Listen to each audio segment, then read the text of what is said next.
Can I color an entire coloring page using only acrylic markers?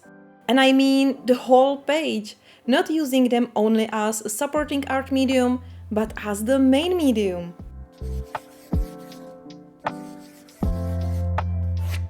If you know my work, you know I am very much a mixed media colorist. So the idea to use only one art medium from start to finish was really exciting. For this experiment, I will be using the Arrtx Acrylic markers.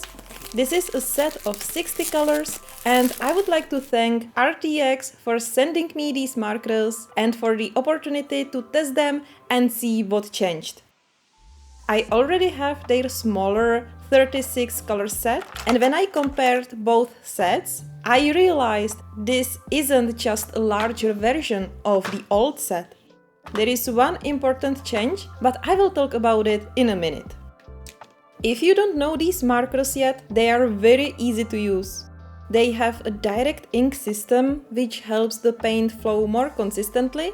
However, you should shake them before. Not necessarily every single time you touch them, but definitely when you take them out for a new page or after a longer time of no use. If you look at the marker, there is a little container right behind the tip. That's where the paint goes when you shake it, and that's what helps keep the flow of the paint nice and even. This system helps prevent the leaking and splattering, which you sometimes get with markers where you have to pump for the paint flow. One of the most important things with acrylic markers is the nib. If you want to do both tiny details and bigger areas, the nib has to be soft and flexible, but still firm. And these markers actually do that really well. I can use them for detailed work, but I can also cover larger areas with them. Well, you still need to be careful if you want to use them on top of unsealed oil pastels, as oil pastels will just clog the pores of the nib and stop the paint from flowing. But that's on oil pastels, not acrylic markers. If you saw my previous video about the smaller 36 color set, you already know these markers are very versatile. I use them on wood, so you definitely don't have to keep them only for coloring books. You can use them on all kinds of surfaces and of course in a sketchbook as well. Now, let's talk about the new set. Yes, there are 24 new colors, which already sounds great, right? But actually, there is more to it than that, because Arrtx also adjusted the palette itself. They made it more balanced and more focused on anime style colors. That means some of the neon shades were removed and replaced with colors that make much more sense inside the set. And honestly, I don't mind that at all, because I personally rarely used the neon shades anyway. But of course, it can be an issue if you like these neon colors and if you use them often. What I noticed in the old 36 color set was that some color groups, especially greens, didn't really give you enough usable shades for blending. You had greens, yes, but not always ones that work naturally together in a gradient, and in the bigger set, this feels much better balanced. I also really appreciate that there are more yellows, reds and oranges, because those colors are often missing in many sets. Overall, this new palette feels much more useful and much more versatile. When I was doing swatches, I also noticed that some colors were not exactly the same as before, so I asked Arrtx about it. They replied to me that some shades really are different. For example, the grey shades T715 and T730 are noticeably different between the sets, but Arrtx explained that this comes from formula adjustments. Personally, I don't mind, but I thought that this is something you should keep in mind if you already have the smaller set and you're thinking about getting the new one. I started with a page in Magical Worlds by Johanna Basford. And honestly, at first I thought it was a mistake, but actually it wasn't. This page actually helped me to realize something important. As you can see, the illustration is quite small and there is a big background around it. I started with the illustration and I was so happy with how the whole illustration was coming together. I used a tiny damp brush to help blend the colors and it works so well. I was even able to lay down 3 colors and still had enough time to blend them together. One of the biggest advantages of acrylic markers is that they are waterproof once dry. That actually makes them easier to use because if you mess something up, you can just let it dry and go over it again. But even if everything went nicely and smoothly, pretty early on, I reached for a black pencil and I used it to deepen the darkest areas. Of course, I could use black marker, but I really didn't want to. Using a pencil is much faster, easier, and for me personally, just more natural. I continued to the flowers under the house, and here I really loved how easy it was to create these beautiful multicolored flowers, smooth transitions, and textures. Haha, but then it was time for the background. If you know my work, you know I use watercolors a lot. I love watercolors. If I could, I would probably have watercolors for breakfast. And I was aware that I have to be careful on large area with acrylic markers, because they just don't behave the same way like watercolors.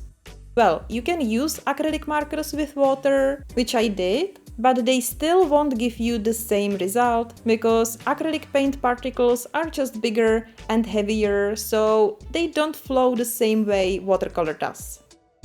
My idea was to make the house feel like it was floating in the sky with mountains above and clouds below. It actually started well. I used the markers with a little bigger brush and diluted them with water, which gave me a more translucent look that I liked. The problem was when I applied the marker directly on the paper and tried to blend it. It created visible hard edges, so I had to do more layers to cover it. Then I moved to the bottom part of the page. Because I was working on a much bigger area, the technique I was using for a small illustration didn't work. I was trying to get that dreamy kind of look, but I hadn't yet figured out how to do that in a bigger space with acrylic markers. I kept trying, I blended, adjusted, added more colors, and I just got more and more unhappy with the result. Eventually, I gave up on the page, though later I came back and gave the page another chance. This time I was working on the sky and I didn't use water the same way. I mostly used the markers directly to blend into each other and only used a damp brush a little bit just to soften the transition between colors. The result was much better. I already knew nice acrylic marker backgrounds were possible because I made a full narrated background tutorial using only acrylic markers before. That tutorial is up on my Patreon, Nekosimi Coloring, where, by the way, you can also find special color-alongs, guided coloring tutorials, and full versions of my YouTube videos. And actually much more. You can check it out, the link is in the description box. And looking at the dragon page and on this Johanna's page, I realized that for me it's much easier and much better if I can work in smaller areas. Both the dragon page and the sky part of the Johanna's page, they are not actually that big. There are other elements that break the empty space, and because the area is smaller, you work faster with colors, so you still have time to blend them properly, and it's just easier. At this point, I really gave up on this page. I may go back to this page later with oil pastels, but for now, I'm done with this page. But I am not done with the acrylic markers. I moved to a pocket-size coloring book by Johanna Basford, and I chose the page with 3 dinosaurs. That page made much more sense because each dinosaur had its own smaller background area, so right away the challenge felt much more manageable. Again, coloring the dinosaurs itself was easy, quick, and actually satisfying. I really liked how the markers handled the illustration. For the background, I first went with a simple dark to light gradient. It was okay, but it felt unfinished, so I decided to add a forest in the background. When I added a first tree, I thought that I totally messed up, but I kept going because I had nothing to lose, right? I added more trees, I switched colors, and I even added water to some of them so they looked lighter and more in a distance. And slowly it started to come together. Once I added the ground, I was actually really happy with how it looked using only markers. Well, but again, I missed pencils. So I grabbed my Prismacolors and added just a little bit. Mostly black to deepen the contrast, but also a little bit of purple between the trees, and I blended that with white to create really misty or more dreamy effect. And that tiny bit of pencil made actually a huge difference. It brought the whole thing together. I used the same approach on the other two sections of the page, and after more than 7 hours, I was done. So, can you color a whole coloring page using only acrylic markers? If that is your style of coloring, then yes, absolutely. But can I personally color a whole coloring page only with acrylic markers and feel like it gives me everything I want? Not really. Even if the pencil work was only like 10% of the whole coloring, without it, I still felt like the page isn't finished. And that's not because the markers don't work. They do work. They blend very well, especially on smaller areas. They are great for details, highlights, textures. They have vibrant and bold colors. They can create opaque layers. And they can also be used with water for softer effects. But my personal style usually needs a little bit more.